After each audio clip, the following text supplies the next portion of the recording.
Well, you wanted to see more of Dukes? Well, here he is. Here's the Dukes. Hey! Right, go. You've got your 3 seconds of fame and glory.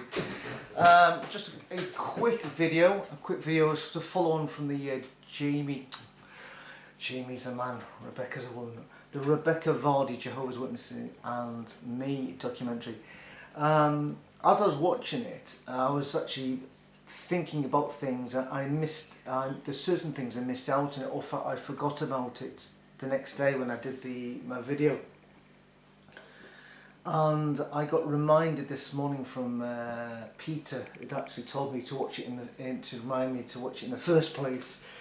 And he said that one thing that stuck out with him was when she was in front of her old Kingdom Hall, and you saw the sort of carters leaving, around her, and I just thought, well, actually saw them leaving, and I just thought, oh, you poor sad people. That's what I thought when I saw them.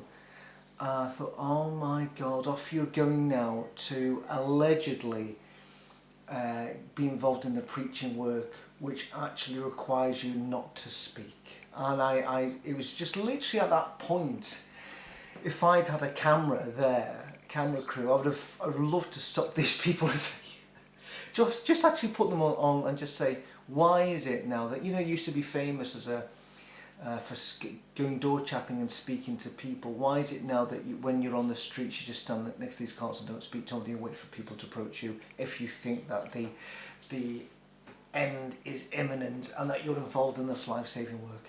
So sadly that's another opportunity missed. However, the point that Peter brought out, which I forgot about, is when Rebekah Vardy was outside her old Kingdom Hall and was trying to remember what it was like, she actually said, and I can't even mind what age she is now, but obviously she's in it from probably the year doctor she was 15, and she was saying, for some reason I still feel guilty, and Peter picked up on this, and I picked up at the time, but completely forgot about it the next day, thinking that it wasn't the important part of the programme. However, it was one of the important parts of the programme, because it just shows how conditioned we become, how our brain is completely rewired, and how our conscience works, that even years and years and years after leaving the organisation, that many of us still feel guilty when we see maybe our old Kingdom Hall. I don't, because my old Kingdom Hall has been turned into something else now. My old Kingdom Hall, Elsmere, I don't know what it is now. I think it's a wee garage. I don't know, but I don't feel guilty about that because it was like the Kingdom Hut. And I never ever, when they did the quick build at Elsmere, I never went to the new one, so I've got no connection to it whatsoever, apart from the few times I went to see my mum.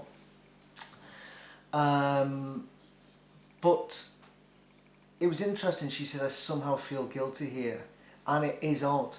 I don't. I'm a person now who I don't feel the guilt at all. I feel the resentment. I feel no guilt at all. However, I know there are loads of people like Rebekah Vardy who've left the Witnesses and will not celebrate Christmas.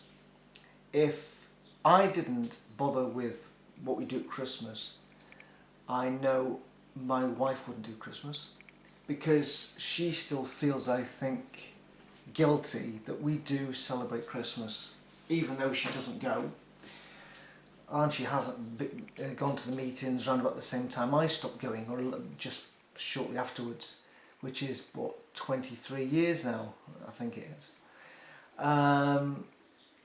So yeah, isn't it incredible? All these years later, Rebekah Vardy's been out of it and feels guilty because she's out there, and somehow you feel as though it is absolutely bred into you that if you leave the organisation or you're kicked out of the organisation, that you are a failure and that you failed to make the grade, that you gave up in the race for eternal life, and that you can carry that with you for years and years and years. Isn't it incredible?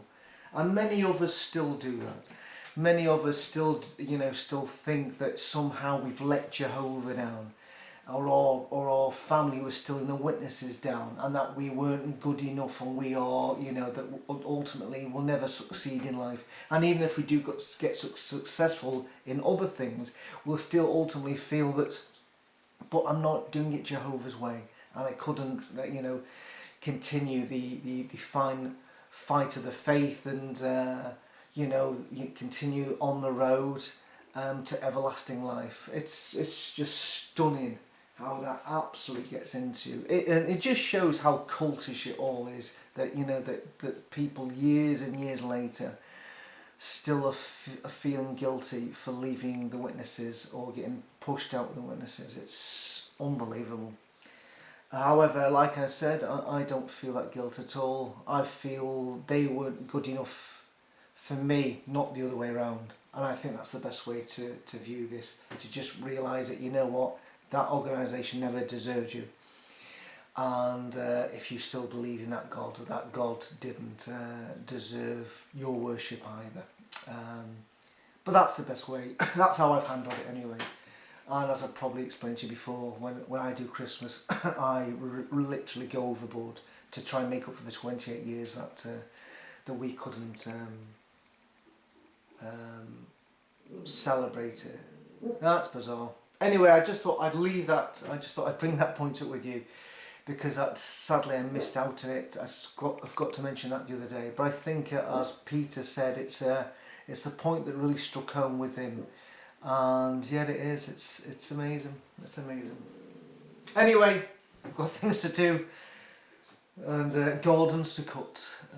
It's my day off today, but I'm still doing work for other people. Oh God, there's no rest for the wicked. I must have been a really bad lad in my former life anyway. Very good. Anyway, see you later. Bye bye.